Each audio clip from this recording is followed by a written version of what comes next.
예, 오늘은 10번째, 10가지 재앙이죠.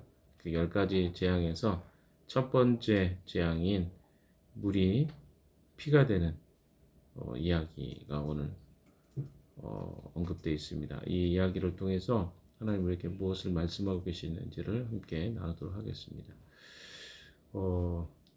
우리가 출애굽기 들어와서 그 내용들 한번 전반적으로 7장까지의 내용을 한번 기억해 보십시오.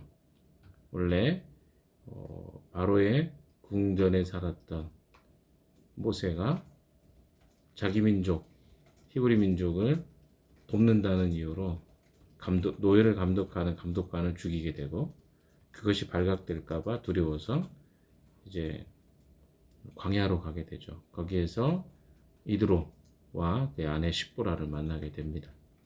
그리고 40년의 목동 생활이 지난 다음에 시내산에서 떨기나무에서 불이 타지 않고 계속해서 그 하나님의 영적인 능력을 나타내는 그 불, 떨기나무에 있는 불꽃과 그곳에서 하나님의 음성을 듣게 됩니다. 그래서 하나님이 430년 종살이 했던 이집트 안에 있던 이스라엘 백성들을 출애굽시키셔서 원래 하나님이 부르셨던 그 가나안 땅으로 이주하겠다. 그래서 내 백성을 불러서 3일길 안에 있는 시내산에서 하나님을 예배하는 일을 하겠다. 그래서 그 백성을 자기 백성으로 삼으시겠다. 이것이 출애굽하기 직전에 이런 상황이었습니다. 실제로 모세는 하나님을 만났을 때 내가 어떻게 이 일을 할 수 있겠습니까? 바로 앞에서 이걸 할 수도 없고 이스라엘 백성들 앞에서도 그들을 설득할 자신이 없습니다. 보낼 만한 사람을 보내십시오. 하나님, 저는 그런 사람이 아닙니다. 겸손한 것 같지만 자기 자신이 굉장히 부족한 자인 것을 하나님 앞에 고백합니다. 그래서 하나님이 여러 가지 설득의 과정 속에 지팡이가 뱀이 되게 하셨다가 뱀이 다시 지팡이가 되게 하시고, 손에 흰 문둥병이 들었다가 또 품에 집어넣으니까 다시 손이 깨끗해지는 기적을 베풀어 주셨고, 그때 하셨던 또 약속이 있죠. 나일에 있는 물을 퍼다가 땅에 던지면 그것이 피가 될 것이다. 오늘 이제 이 사건이 하나님이 미리 시내산에서 모세를 만나고 약속해 주셨던 첫 번째 사건입니다. 그리고 하나님은 그가 낙심할까봐 결과론적으로 어떤 사건이 일어날 때 이스라엘 백성들이 그 이집트 땅에서 나오게 될 것인지 또 말씀해 주셨고, 또 좌절하는 순간순간마다 다시 그를 부르셔서 다시 그에게 부름을 확인시켜주는 일을 하셨습니다. 자, 이 사건이 바로 6장, 7장 전까지의 사건입니다. 근데 바로는 이런 사건을 처음 경험했기 때문에 처음에는 하나님이 누군지 몰랐을 겁니다. 여호와가 누구냐? 나는 그런 신 들어본 적도 없다. 이렇게 이야기를 했어요. 그런데 그 사건에 이제 재앙은 아니었죠. 왜냐하면 하나님이 누군가에 알려주는 첫 번째 이야기였습니다. 스토리였습니다. 그래서 모세가 만들었던 그 기적을 통해서 이 지팡이가 뱀이 되고, 그 뱀이 마술사들이 만들어놓은 이 뱀들을 삼켜버리는 사건들을 경험해요. 그래, 놀랍지만 이거 우리도 할 수 있네 라고 생각하고 그 이스라엘 백성들을 포로에서 풀어주지 않았습니다. 이제 하나님이 더 큰 일을 계획하시죠. 여기 보시면 하나님 잘 알아요, 사람. 14절에 모세에게 이런 말씀하십니다. 바로는 고집이 세서 백성들을 내보내기를 거절하였다. 우리나라에도 고집 센 사람 한 사람이 있었는데 어제 감옥에 들어갔죠. 고집 센 사람 하면 딱 생각하시면 될 것 같아요. 그런 느낌이구나. 바로도 고집이 정말 셌던 사람인가. 그래서 백성들을 그냥 보내줬으면 이런 어려움이 없었을 건데, 우리는 알고 있었죠. 감옥에 대통령이 들어갈 것을. 그렇지만 언제 들어가나 했던 것처럼 똑같은 거라고 저는 생각해요. 바로가 고집 피우기 시작하는데 이게 하나님이 이길 수 없잖아요. 굉장히 강력하신 하나님 앞에 이길 수 없음에도 불구하고 고집을 피우기 시작했어요. 그래서 백성들을 내보내기를 거절했다는 거죠. 자, 그러니까 하나님이 이런 말씀하십니다. 너는 아침에 바로에게 가거라. 그가 물가에 갈 것이다. 이미 아세요. 하나님 그 사람을 아십니다. 아마 습관이었을 가능성이 있고 생각해 보면 이 모세가 그 나일강에 떠내려가던 그때에도 하나님이 모세를 물에서 건져낼 때 바로의 공주가 거기서 목욕하고 있었습니다. 그러니까 이 나일강이라는 의미를 여러분이 좀 생각하셔야 돼요. 이 왕과 공주라 할지라도 여기서 자주 목욕도 했습니다. 물이 없어서가 아니라 이런 그 나일강이라는 것이 갖고 있는 어떤 신적 기운, 그들이 믿고 있는 실제로 신적 기운이 있었다는 게 아니라 나일이라는 그 강이 이집트인들에게 상징되는 것은 굉장히 신적 존재 같은. 왜? 그들에게 생명의 젖줄이잖아요. 물이 있다는 것은. 보통 문명은 물 옆에서 생기게 됩니다. 왜? 물이 굉장히 중요한 일이에요. 그래서 이집트에서도 이런 꼭 왕궁에서 목욕할 수 있겠죠. 그러나 종종 그들이 의식적으로 이런 일을 하는 걸 알고 계셨어요. 그래서 어때요? 그가 내일 아침에 물가로 올 것이다. 이걸 알고 계셨습니다. 강가에서 그를 기다리고 있다가 다 지침을 줘요. 하나님이. 굉장하죠.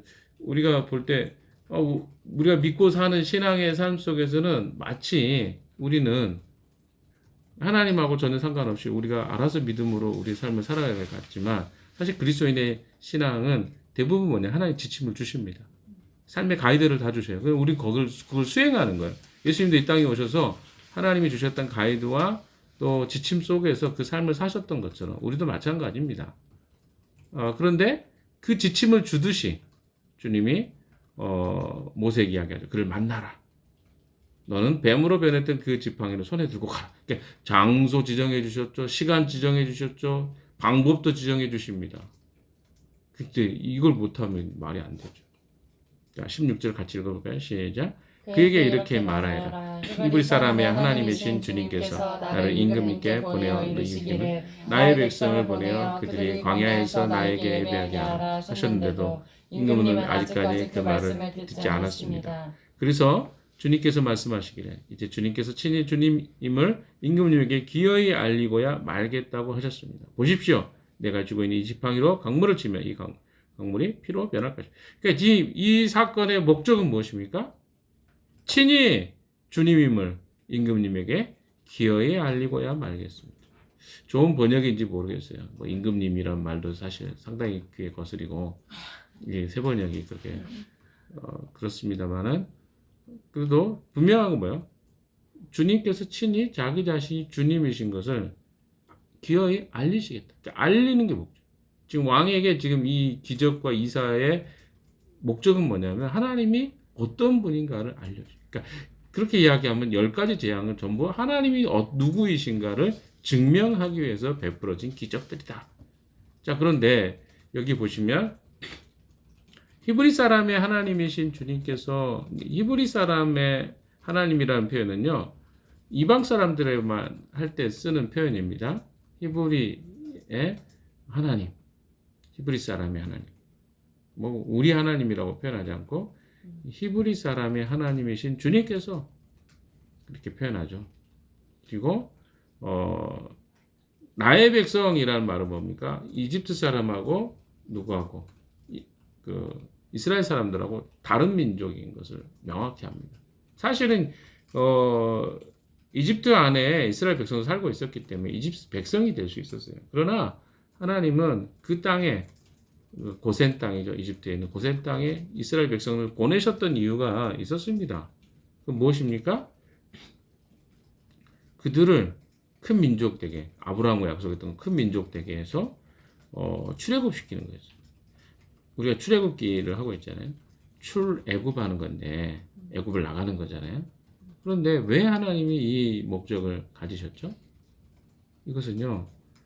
우리가 창세기 했었지만 하나님은 천지를 창조하시고 우주 만물을 통치하시고 다스리시는 그런 분이십니다. 그런데 하나님이 아담과 하와를 통해서 이 세상을 경영할 것을 생각하셨고 그리고 그것이 하나님의 이 목적이었어요. 하나님 백성하고 교제하고 하나님 백성으로 이 세상을 충만하게 하는 거였어요. 그런데 그것을 어때요? 아담과 하와가 실패했잖아요. 실제로 우리가 잘 아는 에덴 동산에서 사건을 통해서. 자, 그 이후로 하나님이 누구를 택하셨다고 그러죠? 아브라함을 택하십니다. 그래서 아브라함을 통해서 어때요? 다시 한번 하나님의 이 세상을 회복하시는 프로젝트가 진행되고 있는 거예요. 그 프로젝트 중에 한 민족을 이루어서 세상을 하나님께로 다시 돌이키고자 하는 하나님의 프로젝트가 지금 진행되고 있는 중입니다. 근데 이스라엘 백성도 지금 아직은 노예 상태고 아직은 뭐예요? 하나님 백성으로서 자격이 없는 거예요. 그리고 또 어떻습니까? 세상의 통치권자죠. 그 당시에 패권 국가였던 이 바로의 수하에서 이스라엘 백성들을 건져내는 것은 이 구원 사역에서 아주 상징하는 의미가 큽니다. 그래서 하나님은 자기 자신이 세상의 통치자하고 맞붙어서 얼마나 강력하신 이 세상의 창조주이신 것을 보여주셔야만 그 백성으로 하나님을 예배하게 하고 또 무엇입니까? 이 세상의 통치자인 통치자의 굴복을 받아내. 왜? 그분이 누구인가가 이 구원의 사건을 통해서 가장 하나님 자신을 드러낼 수 있는 사건이기 때문에 이 기적들을 보여주시는 이 기초가 되는 내용들입니다. 아시겠습니까? 그러니까 단순히 어떤 사건이 아니라 이에게 또한 이스라엘 백성들에게 하나님이 누구인가를 보여줄 수 있는 큰 사건입니다. 그런데 바로의 입장에서는 어떻습니까? 고집이 세다고 표현되어 있지만 한 번도 경험해 본 적이 없어요. 자기를 이긴다? 세상에 어떤 존재하는 신이 나를 이길 수 있을까? 그 당시 아까 나일강이라든가 이게 범신론적 굉장히 모든 것이 다 신이 될 수 있는 우리 가까이에 있는 일본이라는 나라가 몇백만 개의 신이 있잖아요. 다 신이에요. 모든 존재. 특별히 이집트 사람들이 움직이는 게 신이야. 이런 강력하게 움직이는 이런 범신론적인 관점에서 봤을 때 나일강은 거대한 생명줄 같은 그런 신적 존재란 말이에요. 그런 신적 존재인 나일강을 어떻게 보려? 피바다로 만들어. 그럼 이거는 보통 일이 아니죠.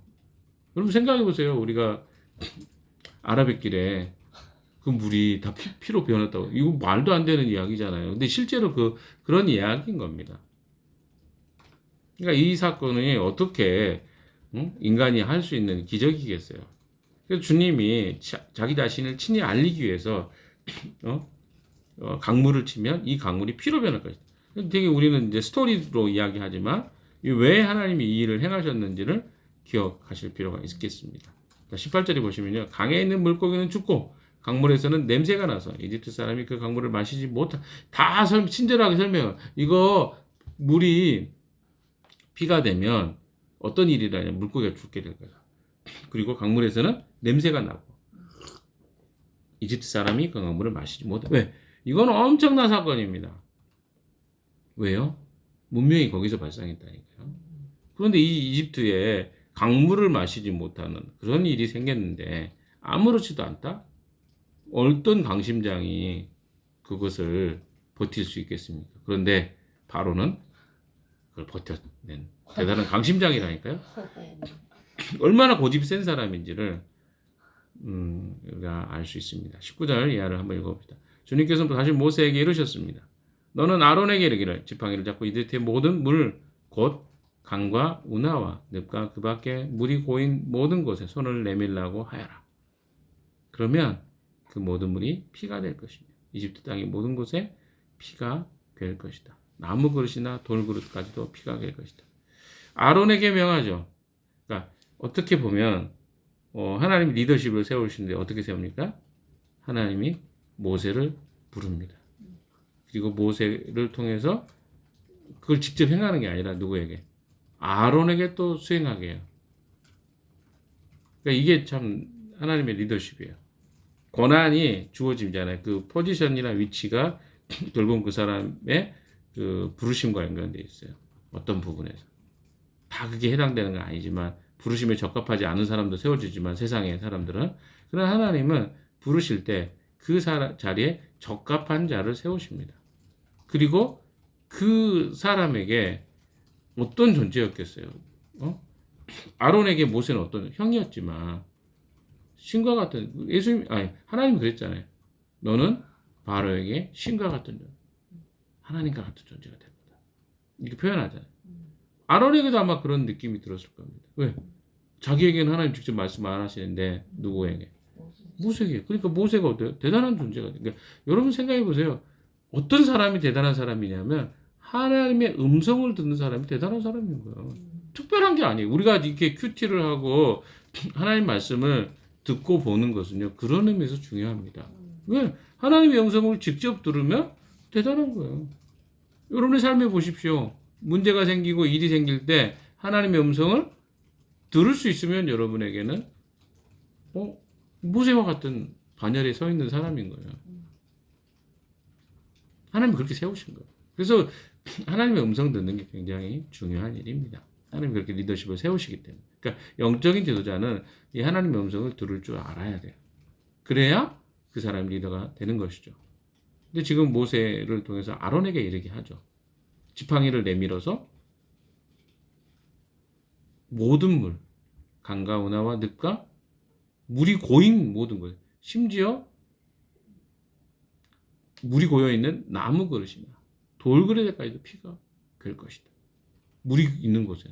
야, 끔찍한 심판입니다. 20절 보십시오. 모세와 아론은 주님께서 명하신 대로 하였다. 모세가 바로와 그의 신하들 앞에서 지팡이를 들어 강물을 치니 강의 모든 물이 피로 변하였다. 21절 같이 읽겠습니다. 시작. 그러자 강에 있는 물고기가 죽고 강물에서 악취가 나서 이집트 사람들이 그 강물을 마실 수 없게 되었다. 이집트 땅의 모든 곳에 피가 되었다. 그런데 이집트의 마술사들도 자기들의 술법으로 그와 똑같이 했다는 것. 야, 이거 계속 이야기하죠. 이렇게 하는 것이 진짜로 바꾸었다. 그러면 이건 대단한 능력입니다. 그러나 그들은 마술적 힘이에요. 마술이라는 것은 제가 계속 이야기합니다. 사기 그리고 속임이죠. 속임으로 비슷한 현상을 만들어낸 겁니다. 그거 보고 형님 어떻게 하면 저거 할 수 있을까 했겠죠. 왜? 그들의 할 일이 그거니까. 많이 못 만들면 죽는 거예요. 그러니까 어때요? 어떻게든 만들어내겠죠.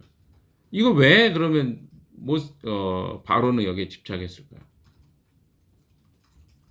바로의 세계관입니다. 바로의 세계관 속에서는 내가 이 세상을 통치할 수 있어. 나는 그런 능력이 있어. 그런 힘을 가지고 있어. 그러니까 이것을 하나님이 했다고 받아들이기 어려운 것입니다. 그래서 어떻게 해요? 그걸 이해하려고 노력한 거예요. 어떤 방식으로? 우리 마술사들, 주술사들이 이거 할 수 있냐 없냐. 그러면 이게 사실인가 사실이 아닌가는 중요하지 않아요. 누구에게? 바로에게. 왜? 이건 인식의 체계와 확신과 신념의 체계의 문제이기 때문에 그래요. 그래서 또 비슷하면 뭐 저거 특별한 거 아니네. 이렇게 넘어가는 거예요. 이게 바로 지금 바로가 가지고 있는 인식의 체계입니다. 그래서 사실은 마술사와 모세와 아론이 행했던 이 기적은 질적으로 달라요. 어떤 부분에 차이가 있습니까? 이거는 진짜 물이 피가 된 거예요. 그러나 마술사들이 주술사들이 한 건 뭡니까? 이거는 속임수란 말이에요. 사실이 아니란 말이에요. 불가능한 겁니다. 그 일은 안 돼요. 그런데 그들이 그런 것들을 가시적으로 보여주니까 그걸 믿고 어떻게 표현합니까? 23절 이번에도 바로는 이 일에 아무 관심도 없다는 듯이 발길을 돌려서 궁궐로 그러니까 이거 굉장히 중요한 표현이에요. 아무 관심도 없다는 듯이 발길을 돌려 궁궐로 들어갔다. 자기 인식의 체계 속에서 이 하나님을 받아들일 수 없는 거예요. 그리고 어때요? 하나님 없는 세상으로 다시 들어가서 자기 삶을 사는 거죠. 자, 이것이 왜 중요하냐면 오늘날 이 세상을 살고 있는 많은 사람들이 이런 생각을 합니다. 뭐 과학으로, 뭐 진화론적 이야기도 많이 있고 또 어떤 좀 과학적인 이야기를 통해서 뭘 하는 거예요? 하나님이 없다라고 하는 그 사실인가 사실이 아닌가가 중요하지 않아요. 뭐가 중요합니까? 나에게 이 내용들이 이 사실들이 위안이 되고 비슷하네? 저들이 말하는 거나 내가 믿고 있는 거나 큰 차이 없네. 그리고 또 뭡니까? 현실 자기가 가지고 있는 어떤 인식과 사고의 체계 속에서 이 어떤 사건과 일들을 바라보죠. 어디도 제가 마을 공동체에 갔는데 씁쓸하더라고요. 뭐냐면 마을 공동체 사람들이 신년 되면 토정비교 같은 거 많이 보잖아요. 그 중에 한 사람이 토정비교를 봐준 사람인데 그러니까 자기의 삶의 문제와 일들이 있으면 그걸 어때요? 그냥 그거는 뭐라 그럴까요?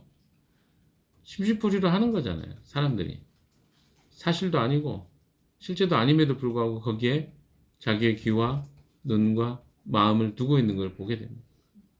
그리고 거기에 굉장히 귀 기울이고 자기 안에 품었던 어떤 이야기들 수술을 내뱉고 있는 그들의 모습을 보면서 이들에게는 이게 하나의 신념이구나. 그리고 그런 자리가 되면 자기가 다 뭐라 그러죠? 무장된 게 오픈되고 이렇게 하는 걸 보면서 자기들의 신념 체계 속에서 이런 것들이 진행되고 있구나. 정 불안함과 두려움들이 다 그런 자리가 되면 그러니까 뭔가 붙잡고 있는 거죠. 실제 하나님에 대해서는 그들이 볼 수 없고 알 수 없으니까. 그러니까 모세 안에 바로 안에 인식의 체계 속에는 하나님을 인식할 수 없으니까 어떻게 생각하는 거예요? 자기의 인식 세계 속에서 이해하려고 하는 거죠. 그래서 이거 우리 마술사들도 할 수 있어. 그게 사실이냐 아니냐, 능력이 얼마나 크고 다른가 이거 구별하지 않습니다. 자기의 인식 세계 속에서 내 삶의 인식의 문제를 그렇게 이해하고 그걸 더 깊이 들어가지 않으려고 하는 바로의 완고한 모습을 보게 됩니다. 이걸 좀 더 깊이 질적으로 분석하고 뭔 차이가 있었는지 속임이 없었는지 확인했으면 분명히 드러날 일인데 확인하지 않고 그냥 아무 일도 없었다는 듯이 발길을 돌려 궁으로 들어갔다. 이게 바로 오늘날 우리의 삶과 바로의 이야기와 연결점이라고 생각합니다. 이게 하나님을 알지 않고 믿지 않는 자들의 삶이에요. 그냥 이게 우연히 있었던 일이겠지 하고 끝나는 거예요. 퉁치는 것이죠. 24절, 25절 같이 읽겠습니다. 시작. 이렇게 하여서 강물을 마실 수 없게 되니 모든 이집트 사람은 마실 물을 찾아서 강 주변의 우물을 팠다. 주님께서 강을 치신 지 이래가 지났다. 이거는요 지속적이죠. 그리고 실제 삶의 현장에 굉장한 영향력을 끼쳤습니다. 그러니까 주님이 일으켰던 이 사건과 이 일들은요 단순한 어떤 속임과 눈속임과 이런 게 아니었어요. 구체적으로 사건과 현장에 사람들이 다 그걸 피부로 괴로움을 느낌에도 불구하고 그것에 눈 감아버린 거예요. 바로가. 일주일이 지났습니다. 내일 또 다른 이야기 하겠지만 첫 번째 기적을 통해서 우리가 알 수 있는 것은 무엇일까요? 하나님이 어떤 분이신지 우리는 이 세상의 사건과 일들을 통해서 저는 보여주고 있다고 생각합니다. 최근에 우리나라의 여러 가지 상황들을 보시면서 여러분 불안도 있겠지만 확실한 것은 그렇습니다. 우리가 범죄하고 잘못을 행하잖아요. 반드시 거기에 대한 대가가 따른다. 심판이 있다. 우리에게 너무 명확하죠. 과거에 우리 전두환 정권도 그랬고 박근혜 정권도 그랬고 또 윤석열 대통령도 그렇고 이런 일들이 명확합니다. 탄핵 심판이나 이런 걸 보면요 양쪽에 검사와 변호사가 있어서 옹호해주고 나중에 우리가 받게 될 하나님 앞에 서게 될 모습을 저는 연상하게 됩니다. 한편에서 변호사 대신 주님이 우리를 옹호해 주시고 한편에서 어때요? 마귀가 기소할 겁니다. 이 사람은 어떤 사람이고 재판관 대신 주님이 판정하시겠죠. 그날이 저는 우리에게 반드시 오게 되는데 이 세상의 삶이 우리의 영적인 삶과 무관해 보이지만 사실은 바로의 모습이 우리 안에 있는 모습이기도 하고 바로의 모습 안에 우리가 돌아봐야 될 우리 안에 내적 확신, 신념 또 세상 안에 있는 모습들을 우리가 보게 되는 것을 이 성경을 읽으면서 경험하게 됩니다. 사랑하는 여러분, 여러분은 어떤 것에 고집을 피우고 있습니까? 바로처럼 마치 내가 어떤 믿고 있는 신념의 한계 속에서 주님의 능력과 주님의 주님 되심을 제한하고 있지는 않습니까? 우연히 일어났다고 혹시 내가 퉁쳐버리고 있지는 않습니까? 세상에 우연은 없습니다. 그것이 우연으로 보일 뿐이지. 하나님은 오늘도 우리의 삶에 우리가 주님의 주님 되심을 기억하고 또 그렇게 주님의 말씀 앞에 순종하고 모세가 달라진 게 있죠. 말씀대로 하기 시작했습니다. 주님 말씀하신 대로 말하고 주님 말씀하신 대로 순종하는 것이 모세의 삶에 시작된 변화였습니다. 우리 삶에도 주님은 그런 모세를 부르셨던 그 삶으로 모세가 처음부터 신앙이 좋았지 않았잖아요. 그러나 너무나 분명하고 너무나 구체적으로 하나하나 하나님이 그를 인도해 가시는 것을 보십시오. 해야 될 일과 장소와 위치까지 또 사건까지 다 증명해 주잖아요. 하나님은 그렇게 우리를 인도해 가시기를 원하십니다. 당연히 우리에게는 말씀이 들려지고 깨달아질 때 그것이 가능하다는 것이죠. 오늘도 주님은 우리가 그렇게 주님 말씀에 순종하고 또 순응하는 삶으로 나아가길 원하십니다. 여러분 어떻게 사시겠습니까? 하루 주님의 말씀에 순종하고 또 순응하는 하루 되시기를 주님의 이름으로 축원합니다. 기도합시다.